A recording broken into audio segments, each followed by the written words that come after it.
मेरा नाम ओजस्वी गोयल है और मैं यहाँ पर एनसीवीटी के कंसल्टेंट के रूप में आज आपके समक्ष कुछ अपने व्यूज़ रखना चाहूँगी कि हम वोकेशनल एजुकेशन और स्किलिंग को कैसे इंटीग्रेट करें। नंबर 1 स्कूल एजुकेशन में कैसे इंटीग्रेट करें, नंबर 2 हायर एजुकेशन में कैसे इंटीग्रेट करें। तो इसी के साथ हम शुरुआत करेंगे। सबसे पहले need and importance of vocational education training and skilling in India. तो जैसा कि मेरे कलीग अमित शर्मा ने बताया कि वोकेशनल एजुकेशन और स्किलिंग इंडिया में कंपैरेटिवली लास्ट 10 ईयर्स में बहुत ज़्यादा इसने पेस पिकअप किया है।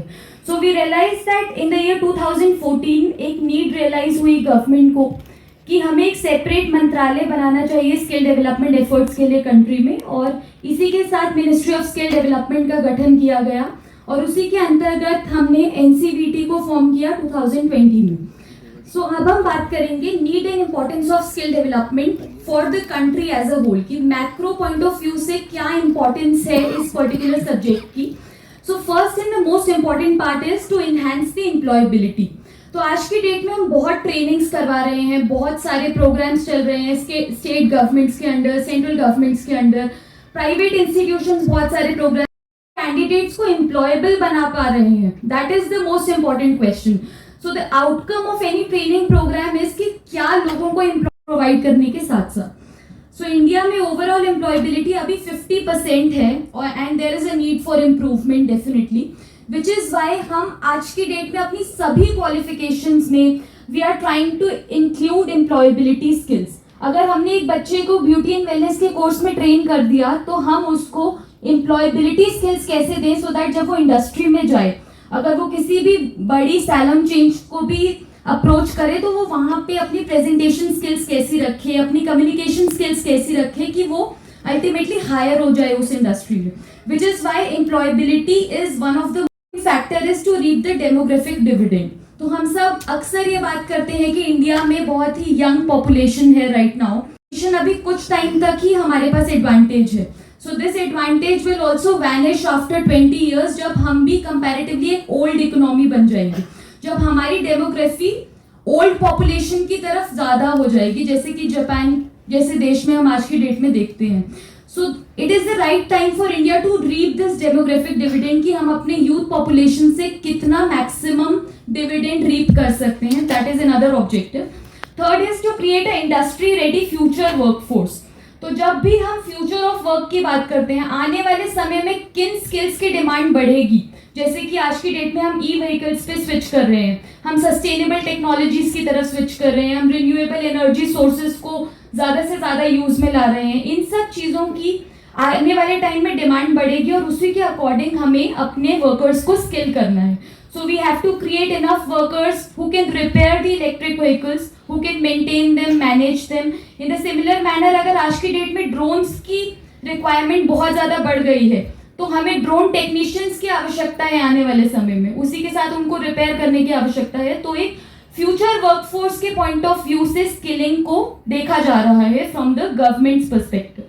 Then the increase labour force participation rate, ये भी हमारी इकोनॉमी का एक बहुत ही गहन मुद्दा है कि हम अपने लेबर फोर्स पार्टिसिपेशन को कैसे बढ़ाएं, हम फीमेल्स को कैसे लेबर फोर्स का पार्ट बनाएं, और उसी के लिए आज की हमारी जितनी भी पॉलिसीज हैं, जितनी भी गवर्नमेंट नई गाइडलाइंस लेके आ रही है, उन सभी में विमेन पे स्पेसिफिक फोकस है that how do we bring women into the labour force so that कि वो भी इकोनॉमी में एक्टिवली कंट्रीब्यूट कर पाएं। उसी के साथ हम बात करते हैं इंक्लूसिव ग्रोथ की।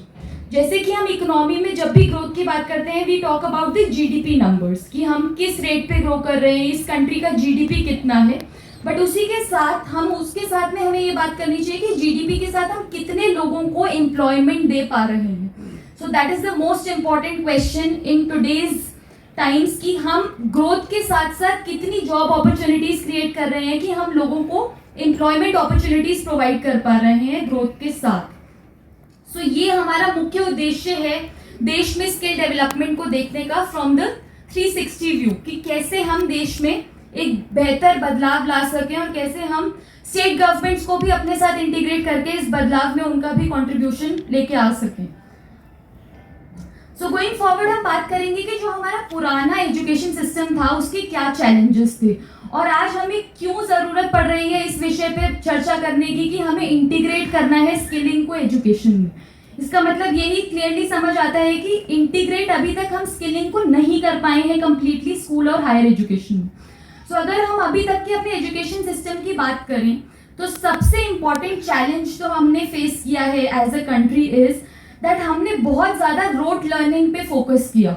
हम हमेशा से फोकस करते रहे कि आप फॉर्मूला क्रैम अप कीजिए, beat in mathematics, beat in statistics, आप फॉर्मूला लर्न कीजिए, एग्जाम में अप्लाई कीजिए and you pass the exam.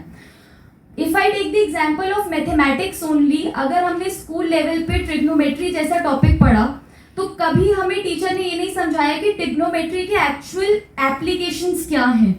हमें जस्ट बोला आप साइन कॉस टैन के फॉर्मूलाज क्रैम अप करिए, एग्जाम में लिखिए और आप पास कर लीजिए एग्जाम को। So the important question comes कि एप्लीकेशन बेस्ड लर्निंग नहीं हुई देश में, जो कि ज़रूरत थी। सो अगर हम trigonometry is one such example, उसी के साथ बहुत सारे ऐसे एग्जाम्पल्स हैं जिसमें हम प्रैक्टिकल एस्पेक्ट को कवर नहीं कर पाए and which is why our education system has suffered because of not integrating the practical component into the education system. Other than that, अगर हम प्रैक्टिकल और हैंड्स ऑन स्किल्स की बात करें तो स्कूल लेवल पर लैबोरेटरीज का कॉन्सेप्ट होता है। We have the lab sessions for every class. तो लैब का सेशन भी वो so focused on science based subjects. Suppose every school has a physics lab, it has a chemistry lab, bio lab, but sciences lab in schools. So a subject like economics, a subject like psychology also has practical applications, but उसको कभी एक lab point of view से देखा ही नहीं गया हमारे देश में. So this is where we have lagged behind कि हमने practical और hands-on skills को integrate उस way में नहीं किया जिसमें करना चाहिए था. Other than that, we have suffered from low gross enrollment से to contribute to their family income. So ये एक और चैलेंज था. अदर देन दैट अगर मैं स्किल पर्सपेक्टिव से बात करूं so there has been a disconnect between education imparted in industry needs. हम सब लोग डेटा एनालिसिस के लिए, टैबुलेशन के लिए we using MS Excel, right? But अगर हम बात करें आज से 30 साल पहले तो स्कूल लेवल पर चाहिए था. सो हम बेसिकली मैथमेटिकल फॉर्मूलाज पढ़ा रहे हैं बच्चों को, बट उसको कंप्यूटर में कैसे अप्लाई करना है ये नहीं पढ़ा रहे थे. दैट इज के लेवल पर इंटीग्रेट करें. This is what the requirement is. Other than that, we have seen a lesser impetus to innovation. का component है that is very very important because हमें अपने देश में सिर्फ job seeking individuals नहीं चाहिए. We want the job makers in our country. So जब हम entrepreneurship की बात करते हैं, we are actually focusing on the employment generation part. जितने हम entrepreneurs बनाएंगे उतना ही देश में employment opportunities will increase.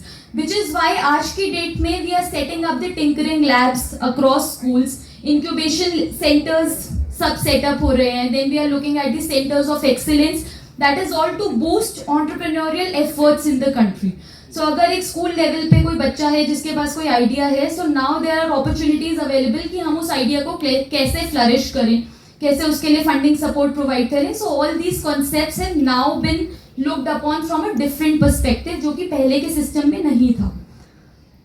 So these were certain challenges जो हमने फेस किए और to overcome these challenges काफ़ी पॉलिसी डॉक्यूमेंट्स और गाइडलाइंस को गवर्नमेंट ऑफ इंडिया ने फॉर्मुलेट किया.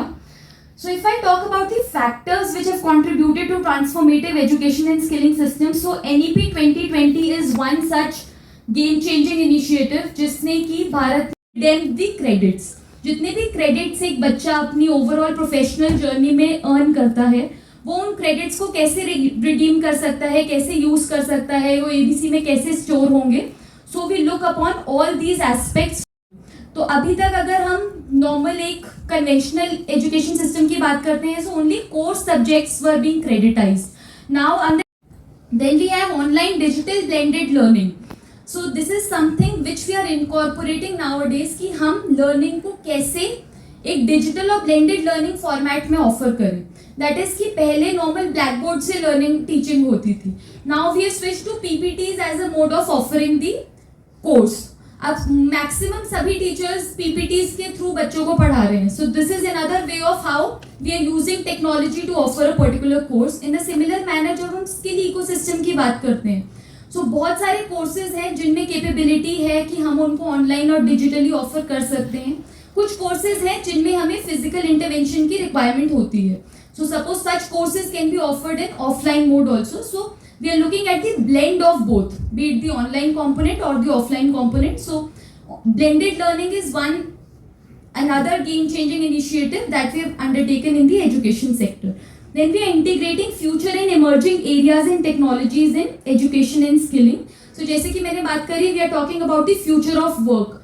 हम कैसे अपने स्किलिंग इकोसिस्टम को, कैसे अपने एजुकेशन इकोसिस्टम को फ्यूचरिस्टिक बनाएं, सो दैट कि आज से 20 साल बाद जिन स्किल्स की रिक्वायरमेंट है हम अभी से उस पर ट्रेनिंग स्टार्ट करें, सो दैट कि कहीं ना कहीं वी नो कि how we can employ and engage these people in the future. So green technologies is one such example.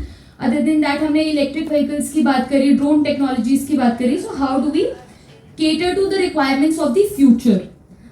विश्व की कौशल कैपिटल बनाना है. सो सबसे पहले हमें विश्व गुरु बनाना है और विश्व गुरु बनाने के ही डायरेक्शन कैपिटल बनाना है, सो दैट कि हम अपने वर्कफोर्स को केटर कर पाएं. अदर देन दैट हम दूसरी कंट्रीज को भी स्किल्ड वर्कफोर्स प्रोवाइड कर पाएं.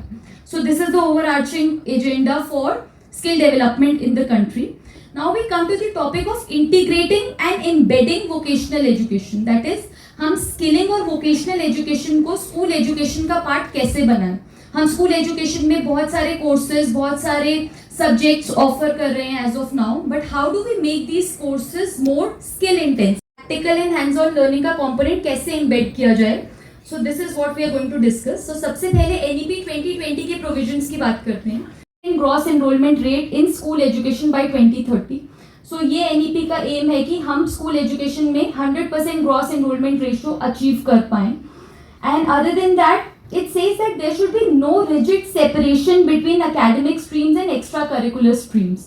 So जब भी हमने स्कूल एजुकेशन की बात करी है, after class 10th there is a option which is given to us that either you can opt for science, तो क्यों नहीं पढ़ सकते. So this rigid separation, ये जो compartmentalization हमने किया था 3 streams में, this has been eliminated और हमने इसको एक flexible method के through NEP में address किया है कि we can provide a bouquet of subjects to students from which they can choose from as per their interest areas. Other than that, NEP says that vocational education to start from class 6th onwards. So internships का जो concept है वो अभी तक हमने school level के बाद ही हमेशा सुना है, that how do we start with the internships after we finish the school. But NEP proposes कि 6th class से ही बच्चों को हम work floor का और industry का exposure provide करें. दैट इज हम उनको कैसे इंटर्नशिप्स का एक एक्सपीरियंस दें, that how the real world operates. So this is what NEP 2020 envisions कि कैसे हम एजुकेशन को और फ्यूचरिस्टिक और हैंड्स ऑन बनाएं by providing internships to students from school level itself. Then we talk about teaching till class 5th in mother tongue और the regional language. Better understanding and interpretation levels for those students. So it is very important कि जो basic definition है mother tongue की, if I go by the definition, so mother tongue is basically the language spoken by the mother of the child when the child is born.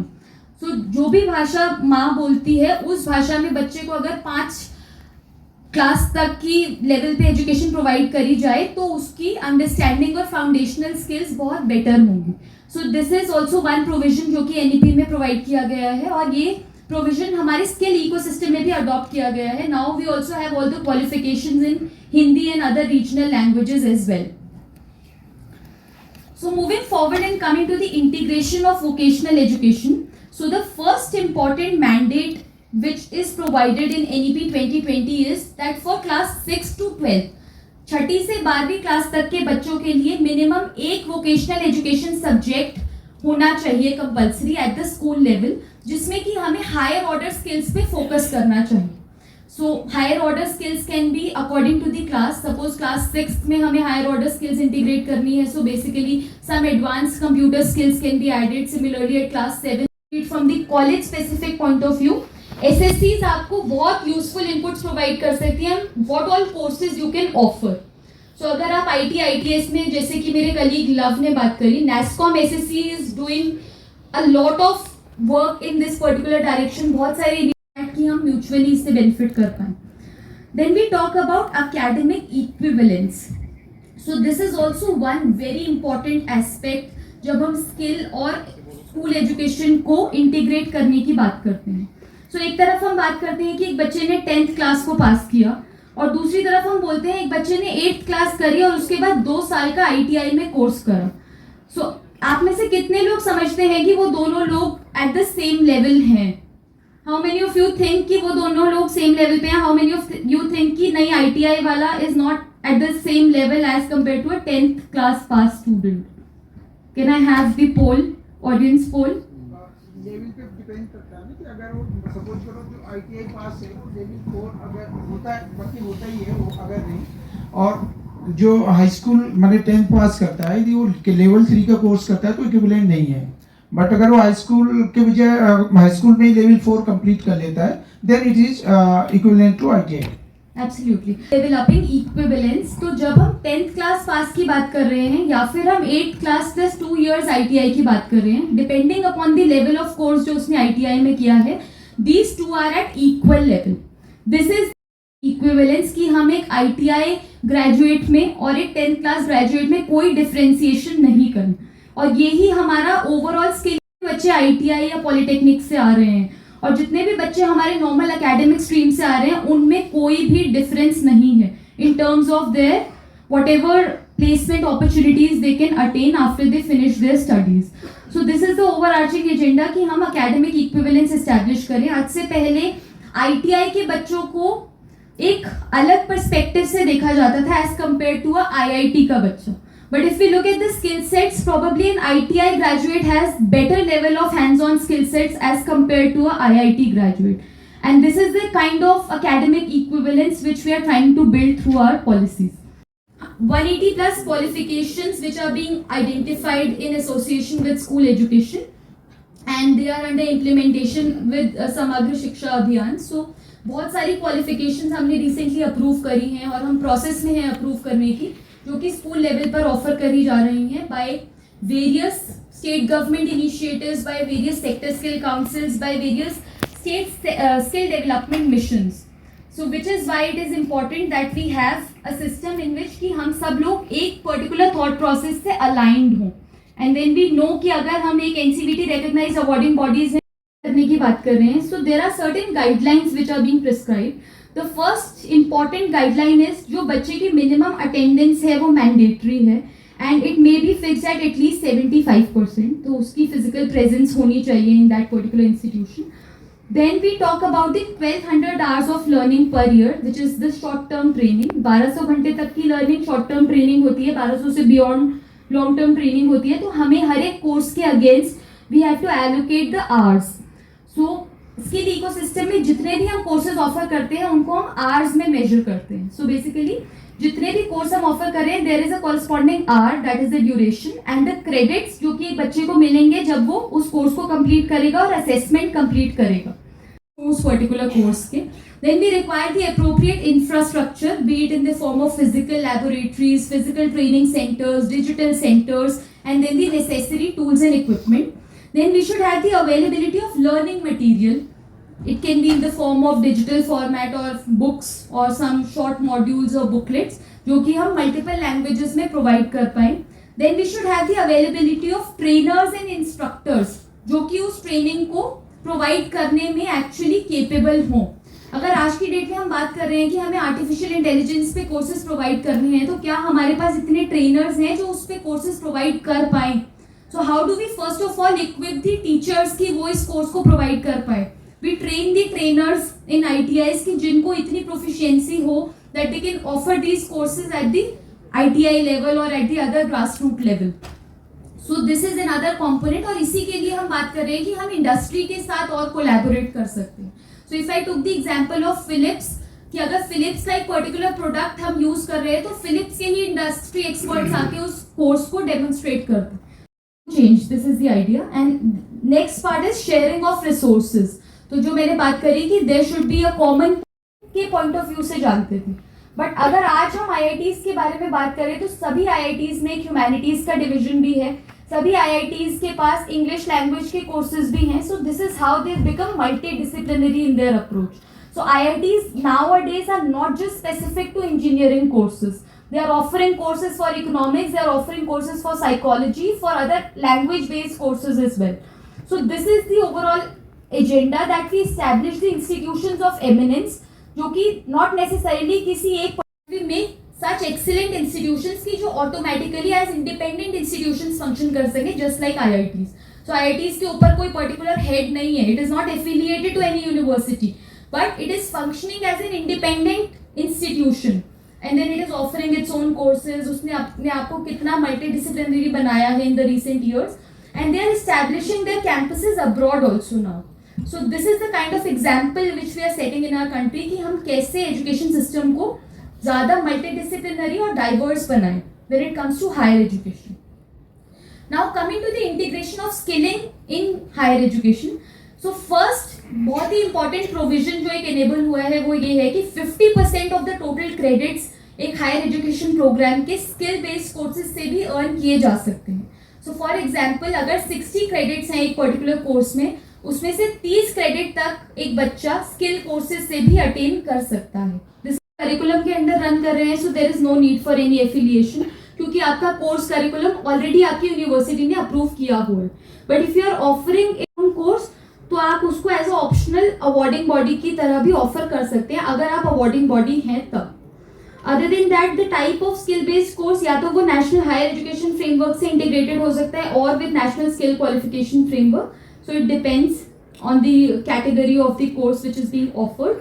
Then the approval is required from the authorized body in case of अगर वो curriculum के under opt किया जा रहा है या फिर वो regularly students को offer किया जा रहा है. But Amritsar, IIT Jodhpur, IIT Kanpur, so these have all been recognized as the NCVT. So here we talk about the minimum credit requirements that are there as a part of any UG course, that is the undergraduate program, and these are the guidelines prescribed by UGC. So for any category of course for a 3-year UG program, the core component of that course has 60 credits, then minor can have 24, multidisciplinary can have 9, and accordingly the dark green colored rows, they indicate the vocational or skill based component. So accordingly the rest of the darker colors, they indicate what all skill based components के जितने भी credits होंगे वो एक UG program में कैसे reflect हो सकते हैं. So as teachers, since I have been from the academic background, हम जब भी class में enter करते हैं, जो हमारा first day होता है as a teacher, मुझे अभी भी याद है. So it used to be like I used to enter the class and the first day was the orientation session.